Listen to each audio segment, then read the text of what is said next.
Olá, seja muito bem-vindo a mais uma edição do Panorama da TV Assembleia de Minas Gerais. De 24 de agosto a 5 de setembro, todos os olhos do esporte mundial estiveram voltados para as Paralimpíadas de Tóquio. Medalhas, emoção e lágrimas. Resultados de um trabalho de muitos anos.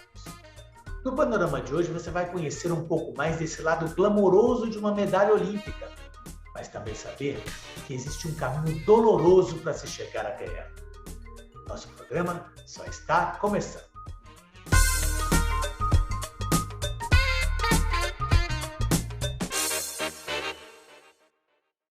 Quem vai ser a nossa guia nesse universo esportivo paralímpico é a professora Andressa Mello.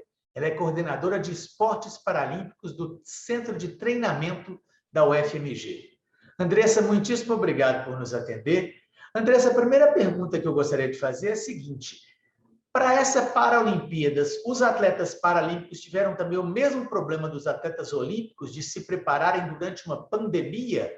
Como é que foi isso? E isso influencia no resultado final agora nas competições? Primeiramente, agradeço a oportunidade de a gente falar sobre o esporte paralímpico, que é algo, que está movimentando aí o mundo esportivo. E com certeza, Fernanda, a questão da pandemia chegou de surpresa e no meio de um ciclo preparativo para os atletas, isso de fato foi impactante, tanto atleta paralímpico e olímpico, porque o sistema de treinamento ele é o mesmo, Isso é um sistema de treinamento planejado, organizado pelos treinadores desses atletas, bem como os atletas também sofreram em questões psicológicas, sem ter muito no início da pandemia o que de fato ia poder ser feito, o que não ia ser feito, se estava de fato confirmada o evento esportivo que todo atleta almeja estar participando.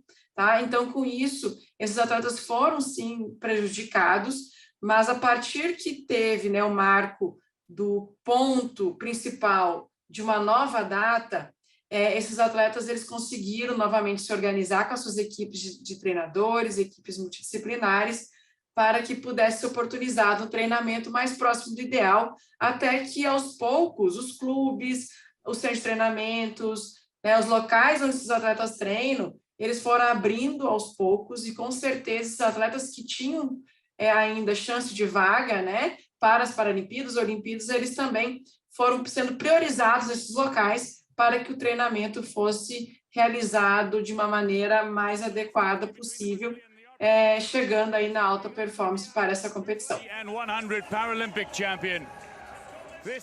Pois é, terminando a Paralimpíada e a pandemia permitindo, quer dizer, daqui para frente, como é que começa? O ritmo de treinamento já começa para um próximo ciclo de 4 anos? Tem algum período de descanso? Como é que funciona isso? Como é que é o ritmo de treinamento desses atletas de elite para a próxima Paralimpíada?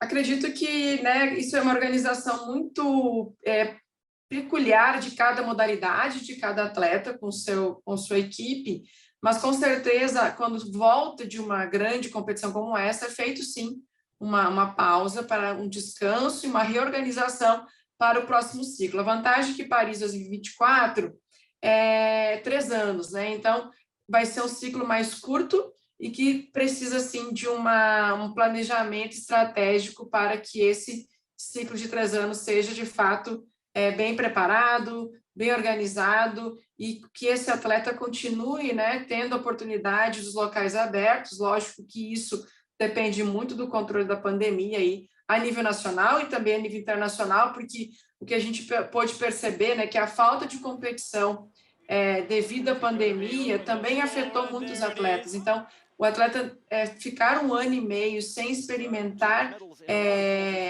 algo competitivo também é algo que atrapalha os atletas nesse ponto de vista. Esse ciclo de 3 anos, um pouquinho mais curto, modifica alguma coisa? Ou é até bom que chega mais rápido? Não modifica em termos de preparação, Porque os ciclos eles são feitos de acordo também com competições internacionais, com mundiais, com competições nacionais. Então, vai precisar de saber qual que é todo esse calendário esportivo para fazer, sim, organização e o planejamento estratégico para as competições nacionais, competições internacionais, até chegar Paris 2024. O Brasil tem ganhado mais medalhas nas Paralimpíadas do que nas Olimpíadas. Isso é porque está havendo um investimento maior no esporte paralímpico ou isso vem mais do esforço individual dos atletas e dos treinadores? Como é que está sendo essa questão do apoio ao esporte paralímpico brasileiro? O apoio existe tanto no Olímpico, né, quanto no Paralímpico. A gente sabe aí o quanto que o Comitê Paralímpico Brasileiro eles têm esforços, não mede esforços, né, para que esses atletas tenham condições de treinamento e treinamento de qualidade, bem como a gente não pode fazer uma comparação entre a Olimpíada e Paralimpíada em relação às medalhas. Por quê? Porque o sistema de classificação esportiva paralímpica, ele divide em mais modalidades, em mais competições, em mais provas do que a modalidade olímpica. Então, um número maior de provas, com isso, o atleta aí tem chance de um número maior de medalhas. Então, a gente não pode comparar em relação à conquista de medalhas, porque o esporte paralímpico tem muito mais provas, muito mais oportunidade de chance de medalhas comparado com o olímpico. Pois é, e hoje de onde vêm esses investimentos? Para os atletas, para os centros de treinamento, esse investimento ele é privado, ele é público, ele é suficiente hoje? Então, o que acontece? No esporte paralímpico específico, né, acreditamos, de um modo geral, que são mudanças de políticas públicas, né, tanto a nível municipal, nível estadual e nível federal. O Comitê Paralímpico Brasileiro ele tem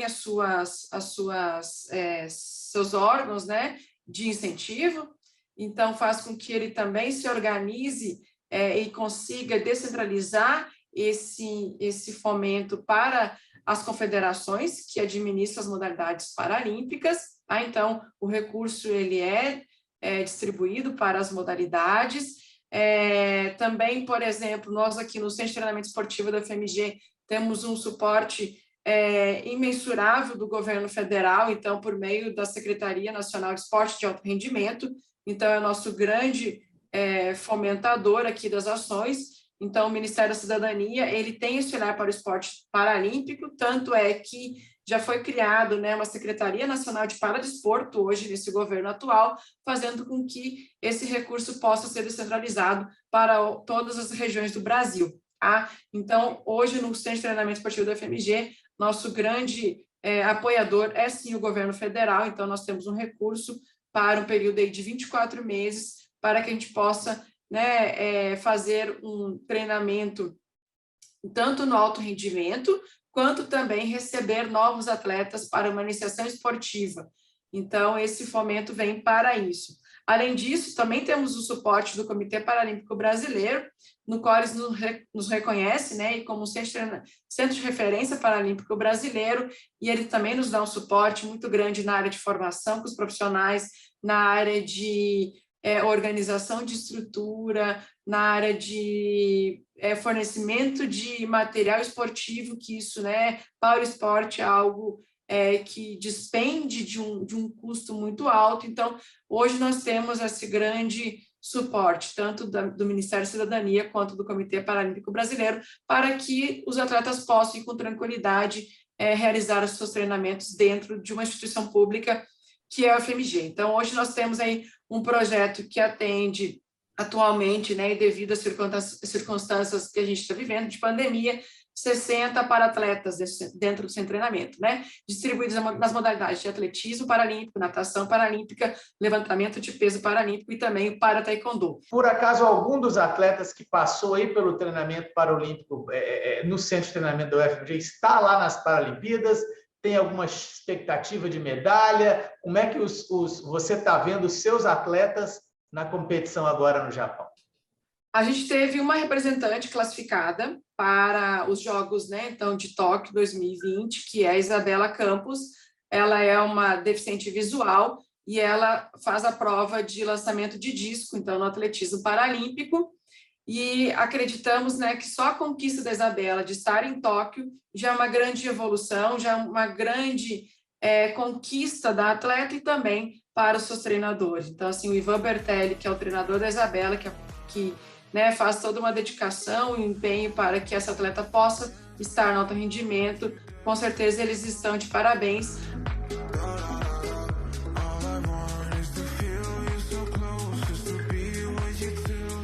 Como é que é essa questão da chegada do atleta num centro de treinamento, no caso de um atleta paralímpico? Como é que se descobre um talento? Como é que se lapida esse talento para que ele possa vir a ser um atleta de alto rendimento e, eventualmente, participar de uma Paralimpíada?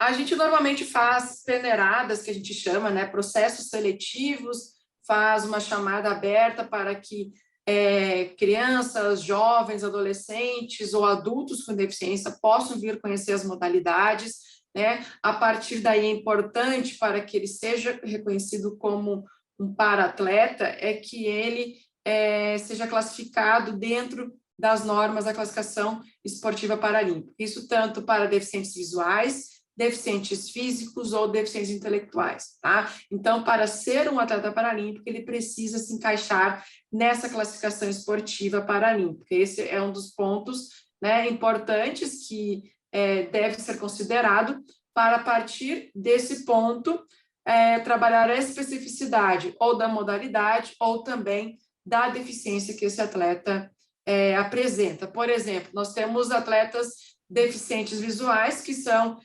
classificados ou em atleta B3, B2 ou B1, então o B3 ele ainda tem, né, a percepção luminosa, ainda enxerga vultos, tem uma percepção melhor que um atleta B2, e o atleta B1, ele é cego total, tá? Então, por exemplo, o atleta B1, ele vai precisar de um atleta guia para acompanhar. Então, tem toda uma especificidade de acordo com a classificação esportiva paralímpica. Nas classes de deficientes físicos, depende da modalidade, também esse atleta vai precisar de especificidades, como uma cadeira para corrida, um banco de lançamento ou cadeiras específicas para provas coletivas, como é o caso do rugby em cadeira de rodas, o basquete em cadeira de rodas.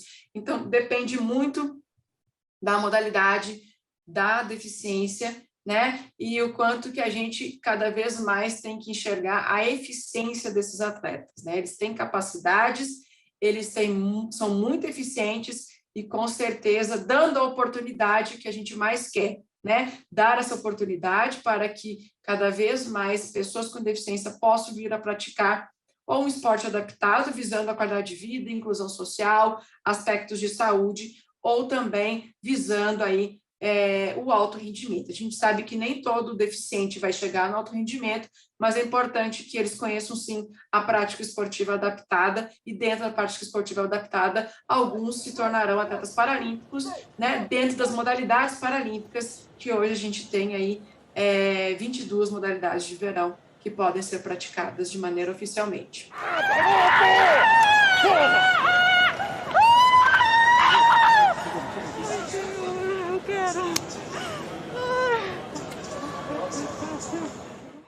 Pois é, para finalizar nossa conversa, Andressa, você já esteve em 2 Paralimpíadas, né, trabalhando com atletas paralímpicos. Eu queria que você contasse um pouco dessa experiência, como é que é essa vivência lá, como é que eles ficam, como é que é o momento justamente dessa competição, que é o auge, né, vamos dizer assim, da preparação de qualquer atleta.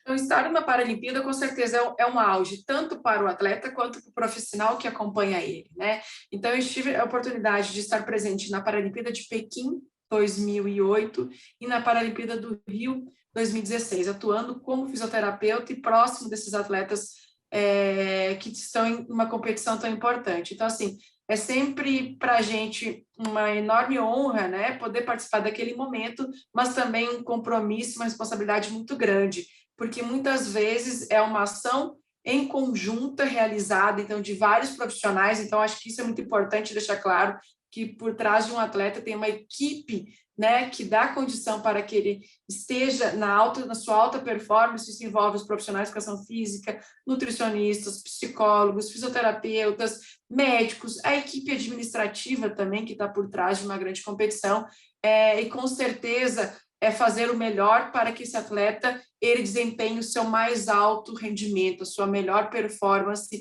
naquela competição. Então, eu fui muito feliz de participar na Indústria Paralimpíadas, isso me trouxe uma bagagem, com certeza, muito rica, muito conhecimento, e que a gente tenta aplicar hoje dentro da UFMG. Então, com certeza, é o que todos os profissionais e atletas eles almejam, né? Estar na maior competição, que é o esporte paralímpico aí de alto rendimento, que é representado pela Paralimpíada, né? Então, é o cenário mais feliz que todo mundo almeja estar. Andressa, muitíssimo obrigado pela entrevista. Eu que agradeço, né? E a gente está aberta cada vez mais a receber novos para-atletas, novas pessoas com deficiência para oportunizar a prática esportiva adaptada. E o Panorama de hoje termina aqui. Muito obrigado pela sua audiência e até o nosso próximo programa.